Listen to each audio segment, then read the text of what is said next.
Hello again, witchy people. I'm back today to talk about oils again. I recently did a video on aromatherapy essential oils to use with weight loss. Uh, Once again, I am not advocating uh, oils and whatever above healthy eating or seeing your doctor or mild exercise or anything. I am not a qualified practitioner in anything. Well, I am. I'm a qualified nail technician. Anyway, so I wanted to talk about base oils and carrier oils. Someone sent me a message. God, it's like my hair keeps on itching my nose. Someone sent me a message asking me about what oils to use for what, for base oils. I would like to say you can leave a message in the comments section. You don't have to send me a private message. It's actually easier for me to read comments in the comments section. So, base oils. Uh, a lot of people, I think, just see base oils as a carrier oil, a base oil for the essential oils, whereas they can be just as important as the essential oils you use to scent the carrier oil with. The carrier oil is just as important. Now there are, I mean, I don't know if it's changed. Like I said, it's a few years since I looked into this. This has been something I've been doing for most of my life, most of my adult life. There was always 4 grades of oils, and that was industrial or base grade, which was pretty much, what you don't want to use on your body or in yourself. Then there's food grade, cosmetic grade, and then pharmaceutical grade. And for the most part, I mean, cosmetic grade is fine for use on your body. However, and here's where it gets down to it, and you're always told, if you read any information anywhere about base oils and carrier oils, they will say, oh, get the best you can afford. Well, the thing is, for most people, the best they can afford is actually to go down to their grocery store and buy food grade oils. Now, I do this, and one of my favourite base oils is grapeseed oil. It has no scent. If you have allergies, it's fine. I would like to say as well that I have been told, and it was something that we were taught that when I was younger and used to do courses and such. Like I said, I'm not qualified. I have done courses, but I'm not qualified. They weren't qualification courses. We were told that even people with like nut allergies could still, for the most part, use nut-based oils, because most nut-based oils, because they wouldn't cause an allergy. I don't agree with that. If you have a nut allergy, especially, don't use nut-based oils at all. Even the carrier oils, don't use them. Don't risk it. I have a nut intolerance, not a nut allergy, so I do use nut-based oils. So that hair is really bugging me. And I don't have any problems with it. If I have nuts, they tend to affect my breathing.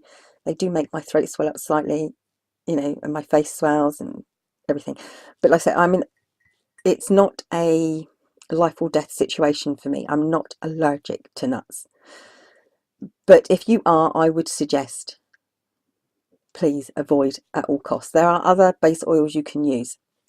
So, how do I use base oils, and what base oils do I use? There are some that I will not buy or will not use, mainly because they're too expensive, and some because they're just too thick and you have to water them down with other oils or weaken them with other oils so much that you're going to lose the main properties of them anyway. One of those is castor oil. It has antiviral and antibacterial properties. The words just aren't coming out, are they? Antiviral and antibacterial properties. However, it's such a thick oil that you have to mix it with another oil to make it less heavy. And there are several oils you should do that with anyway, but castor oil, I think you lose so many of the properties by mixing it. You may as well not use it. Um, though obviously for some people it's a really good thing. There are other oils I won't buy. Black seed oil, jojoba oil. I know jojoba oil is amazing. It is the closest thing in the plant kingdom to our own bodily oils, and it can sort of like replicate the mm, collagen. That's the word I'm looking for. It replicates the effects of collagen.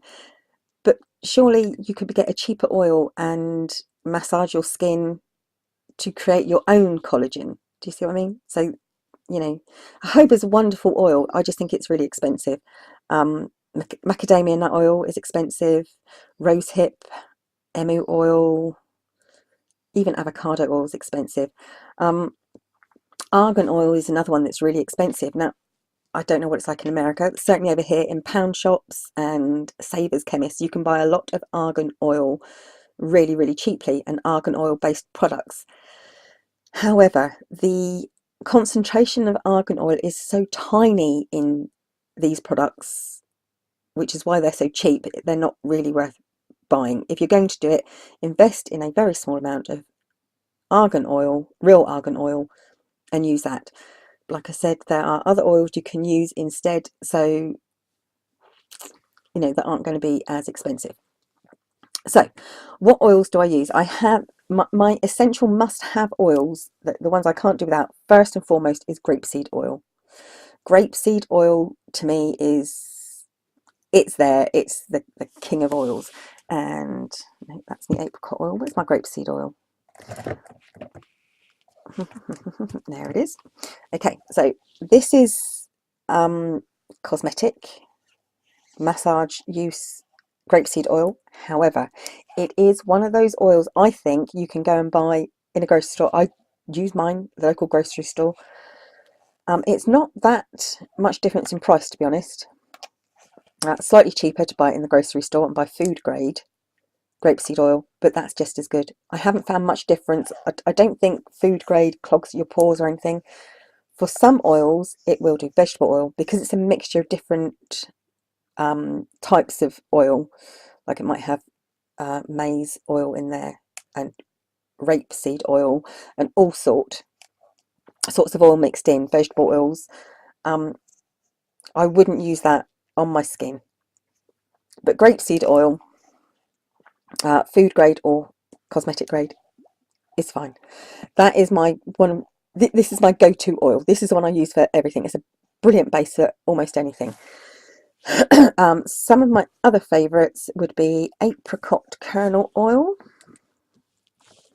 if I can find that. Apricot kernel oil and peach kernel oil. Now the thing with apricot and peach kernel oil, although they will be different prices, apricot tends to be slightly more expensive. No, apricot tends to be slightly cheaper than peach kernel oil. They are much the same. They have the same properties. They have almost the same construction. They're almost identical. Apricot kernel, peach kernel, and sweet almond oil is another one. All of these three, so that's apricot kernel, peach kernel, and sweet almond oil, are all very good for thinning out heavier oils such as olive oil or safflower oil, I think is another one. Really, really good for thinning out thicker oils. So what do I use my oils for? Well, that's something those are my, like I said, grapeseed oil. I will keep going back to grapeseed oil because that's my favourite. So let's start with hair and scalp. Hair and scalp. I think the best oils for hair and scalp, olive oil is one of my favourites, and that is, go and buy it at the grocery store. Don't go to the chemist and buy it. It's hellishly expensive, and to be honest, I haven't found much difference between the olive oil I can get at the chemist and the olive oil I can get in the oil section at the grocery store. Nip along to Tesco's, buy some olive oil, and it's come down in price a lot over the past couple of years. And like I said, olive oil, it's very thick. It's one of those ones like safflower oil. It's quite thick, so it doesn't absorb as easily into the skin, but it's really, really good for hair and scalp. Now what I'm going to do is I'm going to break this video up into two videos, and I'm going to talk about the oils first. In the second video, I'm going to tell you some of the things you can do with the oils. But like I said, once again, I am not a qualified practitioner of oils or a medical practitioner in any way.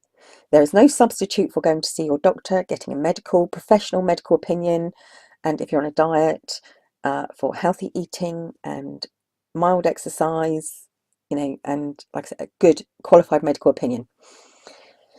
So that's hair and makeup. Next, sort of going down, obviously for your face. Oil's best for your face. Coconut oil, apricot and peach kernel oil, which I've already showed you. Coconut oil, you can get obviously normal coconut oil or fractionated coconut oil. Fractionated coconut oil is always runny, it doesn't thicken up. Going down for your neck and décolletage, wheat germ oil, and that's really good for elbows, knees, neck, anywhere where you show signs of age. Wheat germ oil. Upper arms as well, décolletage, coconut oil is really good. I'm trying to think. Coconut oil, almond oil is also very good.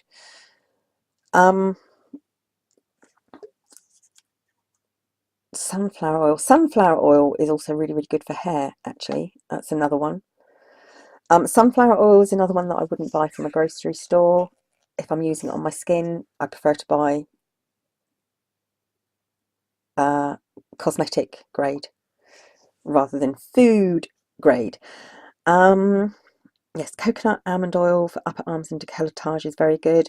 For your back, coconut oil. Coconut oil is an amazing, I mean, it's one of those new things, the latest thing is coconut oil.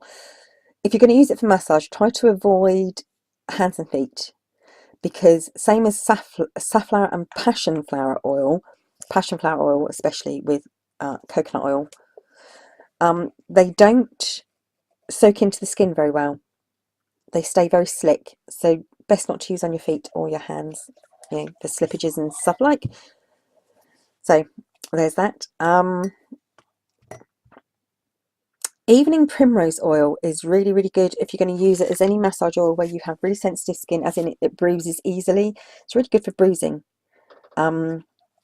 Abdomen safflower, did I say that already? The abdomen safflower oil is really, really good. So I'm just trying to, I've got them all here, it's just, there you go, safflower. There's safflower oil. Evening primrose is also really good for reducing inflammation, red inflammation on the skin. And as you can see, this is one of the more expensive ones. I don't buy it very often. When I do buy it, I only buy small amounts because it is expensive. That's really it. I think that covers most of it. Like I said, but once again, you get all these people that say, oh, you get the best you can afford. For most people, what you can afford is what you get at the grocery store. And for that, I would say grapeseed oil and olive oil are your friends. If you're going to use olive oil on your skin, it's not going to soak in very well. It is one of those that needs to be broken down by another oil. And the best oils to break down a thicker oil like olive oil, or there's another one, sunflower oil even. The best ones to break that down are apricot kernel, peach kernel and sweet almond oil. They are the best oils for breaking down thicker oils into a thinner consistency so that it soaks into the skin better. Okay, so that's it. That's my quickie on oils. And I'm going to make another video that goes into a bit more detail about some of the uses. Like I said, this isn't a medical thing. This is a witchy thing for me. But in using oils for, preparations and such like for your body, you're basically anointing your body and you're looking after yourself in that way. You have to know a little bit about the base oils that you use and why you should use them. and why they aren't good for some things and better for other things. But like I said, I tend to avoid all the expensive ones simply because they are expensive. You know, so many of us, you know, we all make videos about witching on a budget. You know, there's one, oh, the Thrifty Witch, that's it, of course it is. Thrifty Witch, I will link her down below. You know, amazing Thrifty Witch. And she does do a whole witch thing on a budget, and, you know, flea markets and everything. She's absolutely fantastic for things like that, and thinking about how to utilize other things in her practice and on her path. So I'll link her below. She's fantastic. You know, and we all try to do things on a budget, and for that I would say yes, invest in one or two, if you can, more expensive oils, but don't go for the really high expensive ones, because, you know, there are other oils that would do the job just as well. And once again, grapeseed oil, as far as I'm concerned, is your friend. Okay, that's it for now. Thank you for watching, witchy people. Bye bye for now.